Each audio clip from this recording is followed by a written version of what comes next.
The bitter memories of high school still haunted me even now, as a grown man. I had always been a shy and introverted boy, with hardly any friends. The other students in school would make fun of me, calling me names and playing pranks on me.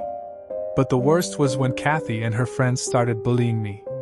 Kathy was the most popular girl in school, with her perfect looks and charming personality.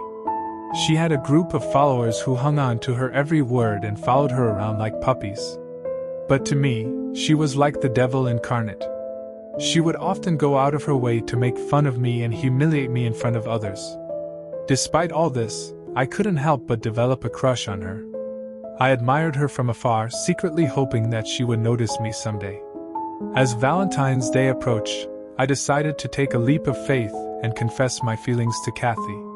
I knew it was a long shot, but I couldn't live with the regret of not trying. I bought a bouquet of roses and a heart-shaped box of chocolates, mustering up all the courage I had. I waited for the perfect moment to approach her, but when I finally did, she burst out laughing.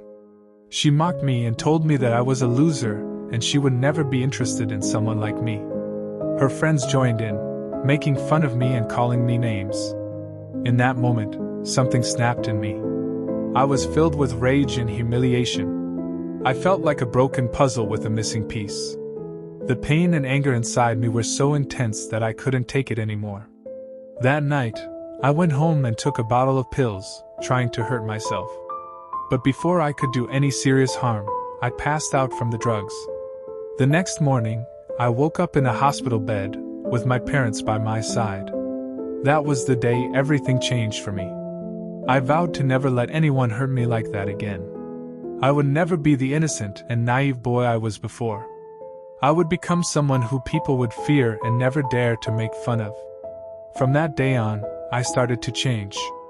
I turned into a cold and distant person, shutting everyone out. I stopped caring about anything and everything. I started isolating myself and delving into dark thoughts. As the years went by, my anger and hatred towards Kathy grew. I couldn't get her out of my mind, and every Valentine's Day, I would remember the pain and humiliation she caused me. So I decided to take matters into my own hands. I would make Kathy pay for what she did to me, and I would do it on Valentine's Day. By the time I turned 25, I had a plan in place. I started to act normal and even made a few friends. But behind my facade, I was a different person. I had been planning for this day for years. I had researched and studied every move of my victims, making sure I wouldn't get caught. Sophia was my new girlfriend. She was the complete opposite of Kathy, kind, empathetic, and caring. I started dating her to fit in and appear normal. But in reality, I had much more sinister plans for her on this Valentine's Day. As Sophia walked into my apartment, I couldn't help but feel excited. My plan was about to come to fruition, and I couldn't wait to see the look on Sophia's face when she found out the truth about me. As we sat down to have dinner, I brought out a homemade dessert I had made for Sophia. She smiled at me, thanking me for the sweet gesture. But little did she know, the dessert was laced with a strong sedative. As Sophia started to feel dizzy and her vision blurred, my smile turned into an evil grin. I carried her to the bedroom, tied her up, and gagged her to make sure she couldn't escape.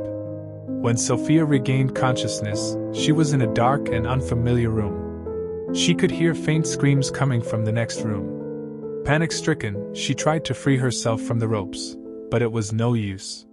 She felt a sharp pain on her head and realized that she had been drugged.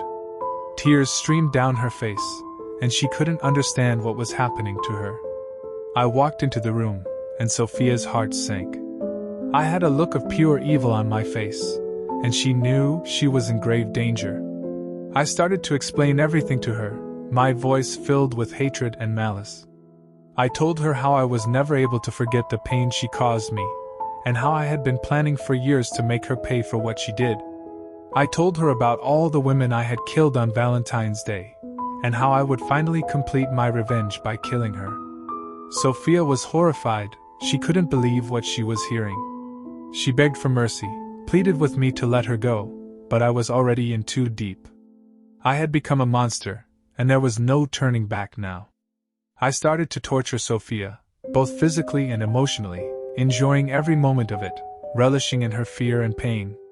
In a moment of desperation, Sophia managed to break free from her restraints and ran towards the door. But I was faster. I caught her and dragged her back to the room. In a fit of rage, I brutally assaulted her, enjoying the sight of her blood and tears. I wanted her to feel the same pain and humiliation I felt all those years ago. As Sophia lay on the ground, gasping for air, she could see the insanity in my eyes. She knew she wouldn't make it out alive, and her only regret was that she would never be able to see her loved ones again. I picked up a knife, ready to deliver the final blow, when there was a loud knock on the door. The police had been tipped off about my killings, and they had finally caught up to me. My vision blurred as the police barged into the room. I was arrested and sentenced to life in prison for my heinous crimes. As Sophia was taken to the hospital, she couldn't help but think about how close she was to death. She couldn't imagine what would have happened if the police hadn't come in time. But she was grateful to be alive and vowed to never take love and life for granted again. Years went by, and Sophia had moved on from the horrifying experience. She found love and happiness in someone who truly cared for her. But every Valentine's Day, she couldn't help but feel a shiver down her spine, remembering the terror she went through at the hands of a monster. She had heard that I had passed away in prison, and a part of her felt sorry for me. She wondered if things would have been different if someone had reached out to me and showed me kindness instead of hatred. But she knew one thing for sure: she would never forget what happened to her on that fateful Valentine's Day. It changed her life and taught her to never underestimate the power of love, both giving and receiving. And as she lay in bed, holding her loved one close, she was grateful to have found her missing puzzle piece, mended and whole.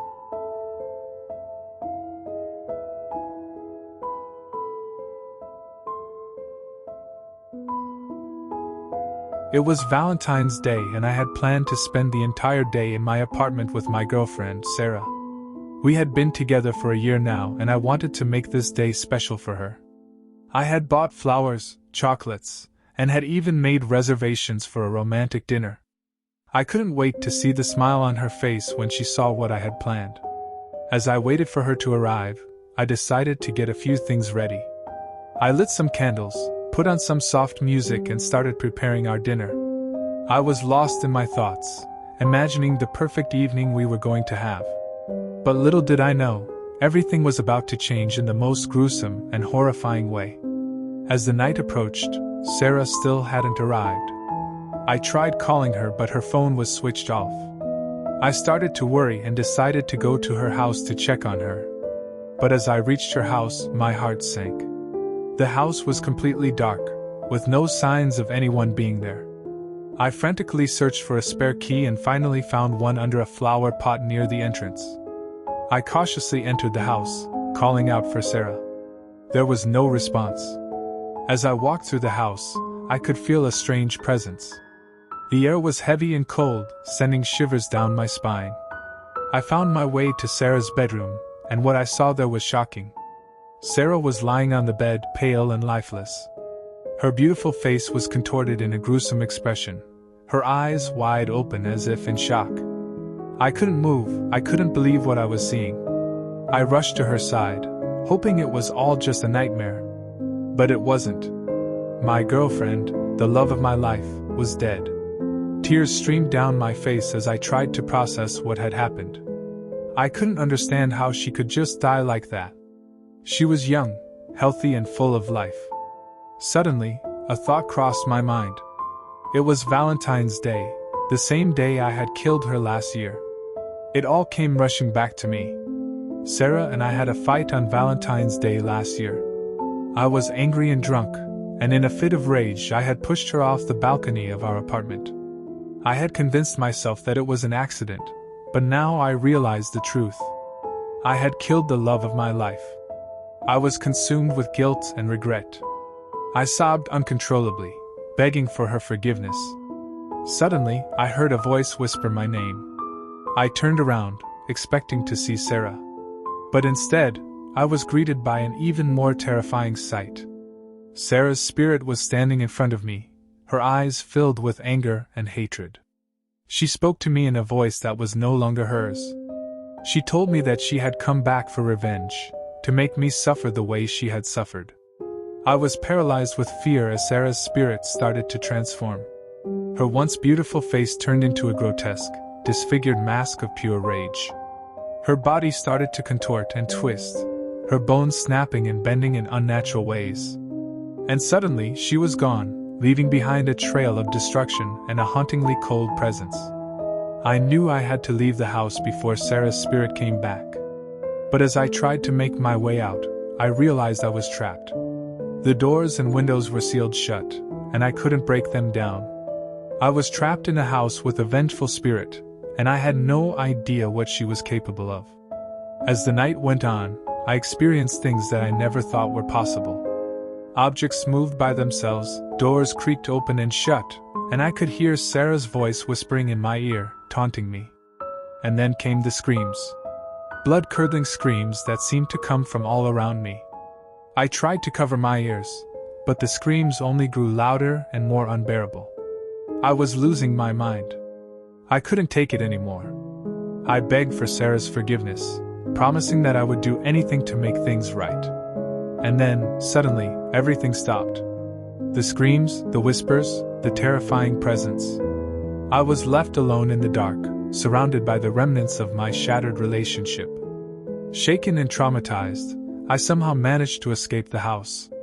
As I stepped out into the cold, I realized that Sarah's spirit was gone. But the nightmare was far from over. From that day on, I was haunted by her memory. Everywhere I went, I could feel her watching me, judging me.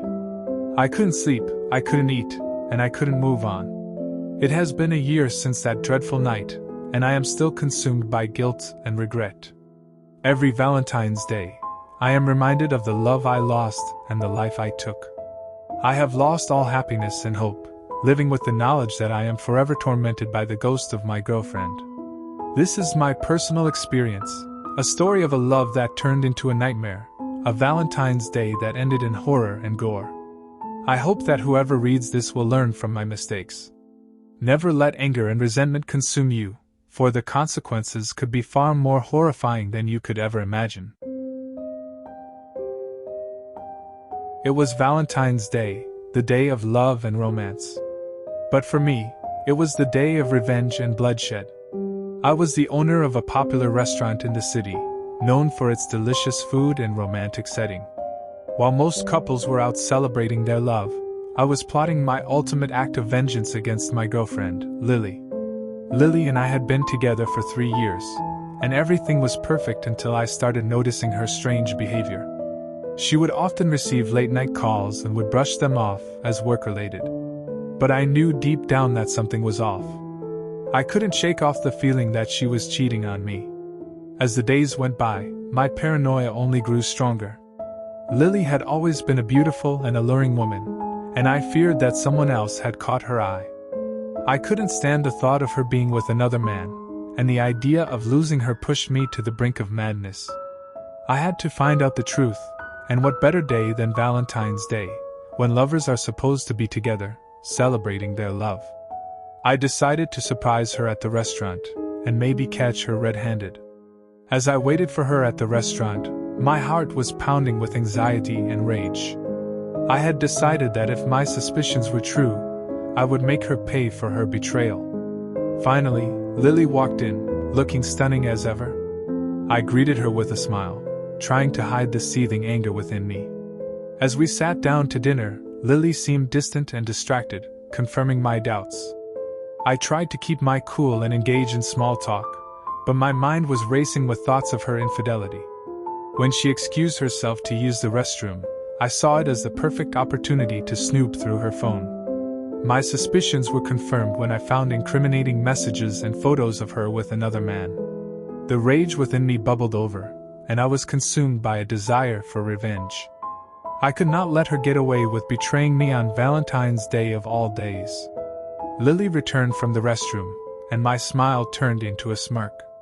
I calmly asked her to come to my office upstairs, under the pretense of discussing some business matters. She followed me willingly, unaware of my sinister plan. Once we were alone in my office, I confronted her with the evidence of her infidelity. At first, she tried to deny it, but I could see the fear in her eyes. I calmly walked towards her, holding a sharp chef's knife in my hand. Lily backed away, her fear turning into terror. I could feel the adrenaline pumping through my veins as I lunged towards her, the knife slicing her skin.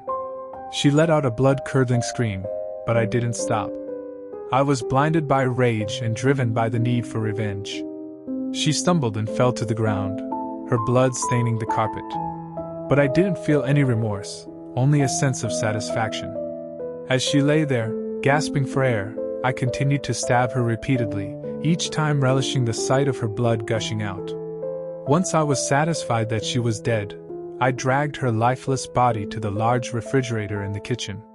I had always been a meticulous planner, and I had already made preparations for this moment. I had emptied out the refrigerator and lined it with plastic wrap to store the body. I began dismembering her with the chef's knife, carefully separating her limbs and organs, and storing them in separate containers. I was like a mad scientist, driven by a thirst for revenge. Once I had stored all her body parts, I closed the refrigerator and went back to my office. The euphoria of finally getting revenge on the one who had betrayed me was slowly wearing off, and the reality of what I had done was sinking in. But I couldn't turn back now. The evidence was in the restaurant, and I had to clean up my tracks.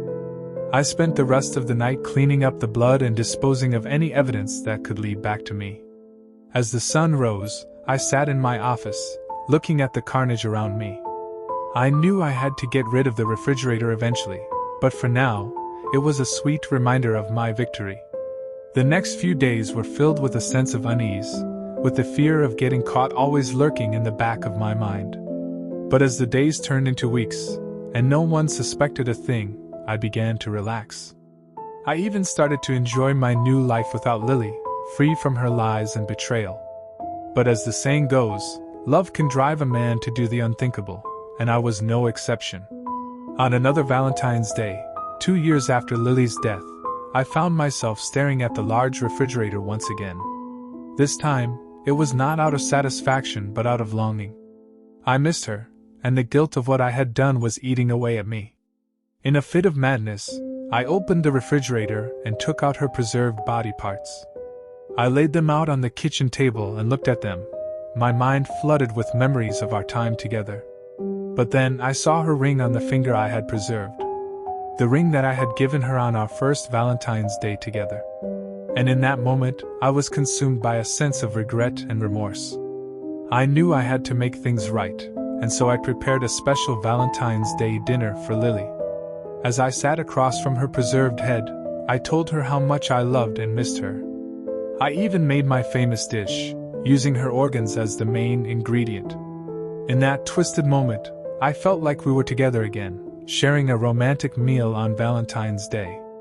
But as I sat there, eating a piece of her heart, I realized that I could never escape the horror and guilt of what I had done. My love for Lily had turned into obsession, and then into a gruesome act of revenge. I continued to run the restaurant, using the secret ingredient of my ex-girlfriend's body parts in my dishes. Some say the food has never tasted better, but for me, it will always be a reminder of the twisted love and revenge that consumed me on that fateful Valentine's Day.